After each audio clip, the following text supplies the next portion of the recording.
Quran says that God is a deceiver. Surah Al Imran verse 54 and Surah Al Infal verse 30 say that God is the best of deceivers. Surah Yunus verse 21 says that God is swift in deception. And Surah Al-Araf verse 99 says that no one can feel secure from his deception. The Quran says that God is a conspirator. Surah Al-Isra in verse 16 says that God inspires people to do immoral things so that he can then have a reason to destroy them. The Quran says that God lies to seize those who oppose him. Surah Al-Araf in verses 182 and 183, and also Surah Al-Qalam in verses 44 and 45 say, those who reject our verses, we shall gradually seize them in ways when they perceive not my deception.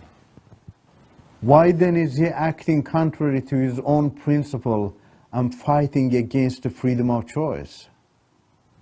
For sure, the Creator is not intimidated by the freedom of choice he has given to his own created.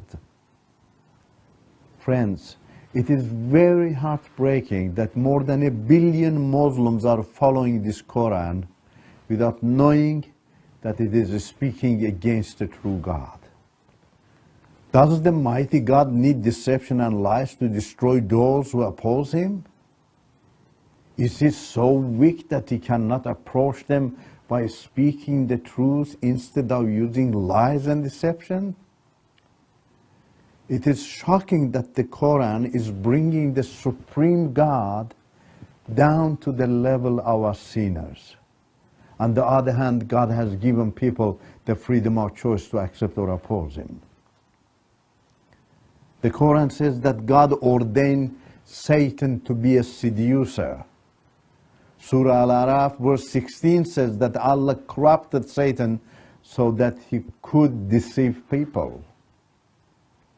Is it believable that the compassionate God equips a horrible enemy to hurt humanity? Do you believe that a loving mother or father hires an enemy to destroy their child? The Quran says that Allah planned it so the evil ones could hurt Muhammad. Surah Al-An'am in verse 112 says, likewise did we make for every messenger an enemy, evil ones among men and jinns, inspiring each other with flowery discourses by way of deception. If thy Lord has so planned, they would not have done it. So leave them and their inventions alone. A true God never cooperates with demons to hurt his beloved prophet. The true God saves from the evil ones. Since the Quran attributes the cooperation of God with demons, it cannot be from the true God. The Quran says that Allah uses demons for the spread of Islam.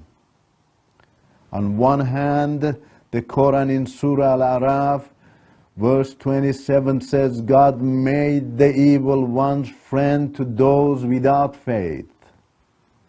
On the other hand, we saw that he planned jinns to hurt his prophet Muhammad.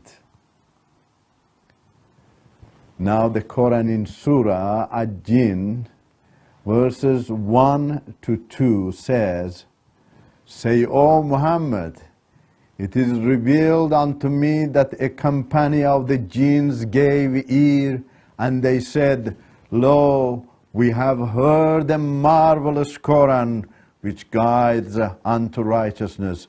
So we believe in it, and we ascribe unto our Lord no partner. The God of Islam created demons as corrupted beings to follow Satan and become friends with pagans and non-Muslims, and also hurt Muhammad, but he then leads demons to give up friendship with non-Muslims and become friends with his followers for the spread of Islam. The Quran also attributes the creation of sin to God. Surah Ash-Shams in verses 7 and 8 says that God inspired sin in humankind.